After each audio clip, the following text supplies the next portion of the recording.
He is having an opening night. Lamar laying it up for Hopkins. Oh, the veteran still got it. DeAndre Hopkins touchdown. Oh, wow. I'll say this. I have had a handshake with that hand right there. It is no surprise. Lamar threw a dime from the pocket. He does this all the time. Now listen to this white analyst want us to believe him and not our eyes. The easy thing to say about Lamar Jackson is make sure he doesn't get outside the pocket and make him beat you with his arms. His arm. Do you know any defensive coordinator in the National Football League who doesn't have the same philosophy? Saying that is one thing. Doing it is totally different. I'll do you one better. I'm actually Kool-Aid. You get that film, that conversation, right? I want to hear a little bit of that. I'll do you one better. The knock on Lamar Jackson in entering the draft, he's not a quarterback. He's going to be a wide receiver. He's not efficient. He can't stay in the pocket the whole night. This was the conversation on Lamar Jackson. He can run. He's a running quarterback, blah, blah, blah. Fast forward to the scouting report that got him drafted 32nd to where he is currently. You know where he's at? He has the most rushing yards by a quarterback all time in NFL history through the first 8 seasons of his career. And also, you know where his passing efficiency is? It ranks number 1 all time, tied with Aaron Rodgers at 102.6.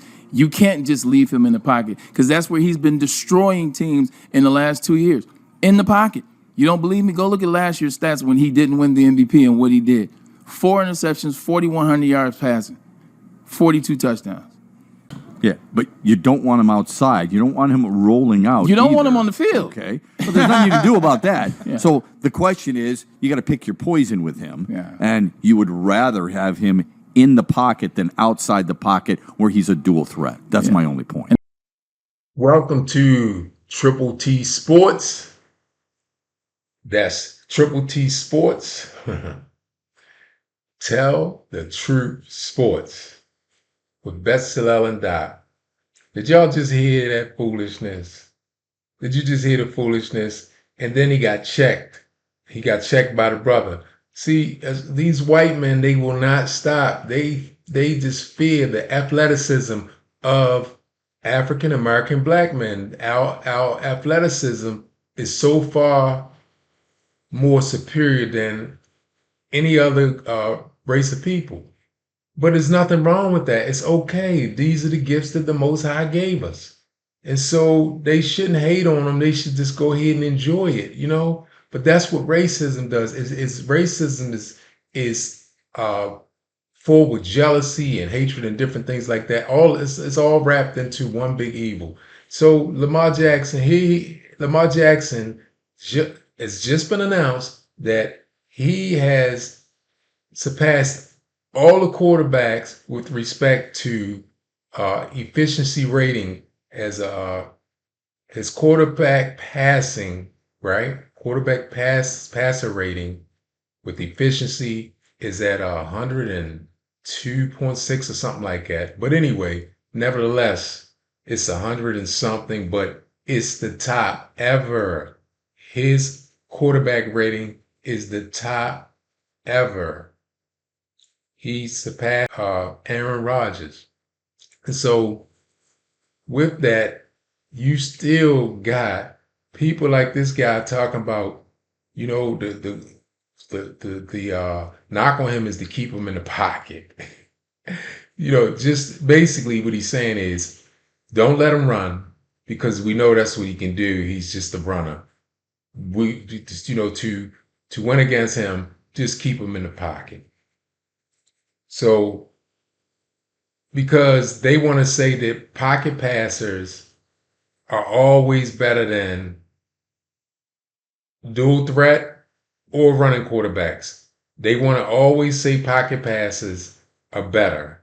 And the reason why they want to say that is because the athleticism of African Americans are so far superior and dominant that they want to make it like, okay, the goal is to stand still. The goal is to be able to stand in the pocket, stand still. Don't move, be a statue and throw the ball. And that makes you the best. Because why? Because that levels the playing field for them with respect to athleticism. Because it's not really, it can't be found in them as much as it is found in us to be great athletes like that, right? So they saying, well, let's just make it important just to stand still. So Lamar Jackson is the greatest ever with respect to running and throwing. They want to just take away the running, so they want to put it in our minds that, yeah, if he can't stand in the pocket, then he's not good at all. And we supposed to keep going for this stuff. So we're gonna believe you, or we're just gonna believe our own eyes. We see the greatness. First and foremost, the pocket pass to Hopkins right there recently. He did so many. He did so many of them. But look at how beautiful that was. Dropped on the dime. Where's this guy coming from? He's coming straight from a mind and a heart of racism. That's the only reason why he's still saying that. He's still saying it. Think about it. He's supposed to be a sports analyst. He's like on Buffalo's side. He's you could tell he's an analyst for Buffalo or whatever. But the point I'm making is that you still trying to run the narrative that the man can't throw from the pocket. Last year, like the guy said, 41 touchdowns over 4,000 yards. 41 touchdowns. He threw all those touchdowns, and he threw for 4,000 yards. You don't think some of that was in the pocket? And why do he need to just sit in the pocket? You do whatever it takes to win. So if it's coming out the pocket and throwing it and you accurate on the run, so let it be. If you sit in the pocket, they give you time to throw in the pocket, so let it be. But if you don't have time in the pocket, like a lot of times that Lamar does not have, his offensive line is usually not that good, especially in the pass game. Even when they had Marshall Yonder and all those guys back, they were pretty good with the run, but they wasn't so great in pass blocking. Marshall Yonder was, but I'm just saying the supporting cast, they wasn't so great for Lamar all the time. It's Lamar legs that got him out of the way, out of harm's way. So anyway, these people, man, they just never going to stop, man. But I love it because Lamar, he keeps on, making them look, putting egg on their face. He just keep breaking his foot off in their tail by proving them over and over again with the eye test and also statistically. Statistically, he has been proven over and over again. He just keep proving it over and over again. And they're still trying to make us believe what we don't see. And we know what we see. And these people, and it's to the point where it's retarded. It's stupid. And you see how stupid this guy looked when the brother corrected him and was like, throw from the pocket. He straightened him out. He's look at his stats. He's been throwing from the pocket. All these touchdowns. The brother beat him over top his head. He sit there and looked dumb, and then came back and said, "Well, what I mean, really, you don't want him to get outside the pocket and be a dual threat." Point being is that you just want to make it seem like sitting in the pocket is the best point of being a quarterback, meaning that if you can sit in the pocket and throw, then you're a great quarterback. But if you run outside the pocket, then you're a bad quarterback. And this was crazy about it. We had a quarterback that was a pocket passer only, like Joe Flacco. He couldn't move his feet too fast enough. You know what I mean? It took him time to pick up speed, so he was always getting sacked. It was so frustrating. We only need 2 yards. All he got to do is just run and fall forward. That's the 2 yards, and he couldn't even do that because he was slow. Not a knock on him. He just didn't have the athleticism that Lamar has, and who does? But now we got this great quarterback with all his athleticism off the chart, and they're basically trying to erase it from our memories. We're watching history being made, and at the same time they fighting to take it away. These racists. That's just how they are, all the time. But you know what though? I love laughing at them because they're so stupid. Because people can see with their own eyes, and like they gave Josh Allen last year, they gave him the MVP, and it's tarnished because everybody knows it's supposed to go to Lamar Jackson. Lamar Jackson had the greatest football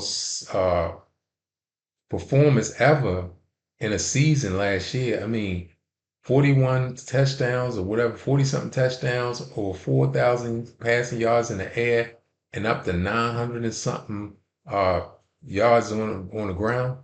Never been done in the history. And his efficiency was so great that he had 4 interceptions out of all of that. And then the interceptions that he had, they won't even put context to it because they racist. They trying to hide it. They won't even bring it up. But if it was Josh Allen, they would bring it up. Look, here it is. His 4 interceptions, 3 of them definitely wasn't his fault. They would tip balls. He threw it into the receiver's hands, and they dropped the ball, and it went into the defense hand. And then the one that you can say might be his, we found out that that's not even his fault because Rashad Bateman he stopped or didn't run the correct route, and Lamar threw the ball to where he was supposed to throw it.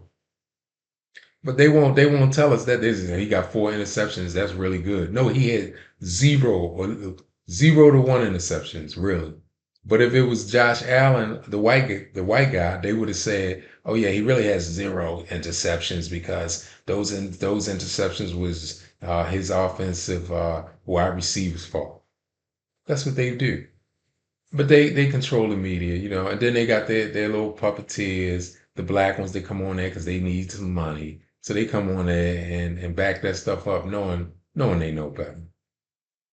Well, I'm gonna stop right there. Like, share, subscribe, leave a comment. Hey, if you want to talk about this, hit me up on a comment. I want to hear from you. I want to hear from you. Shalom.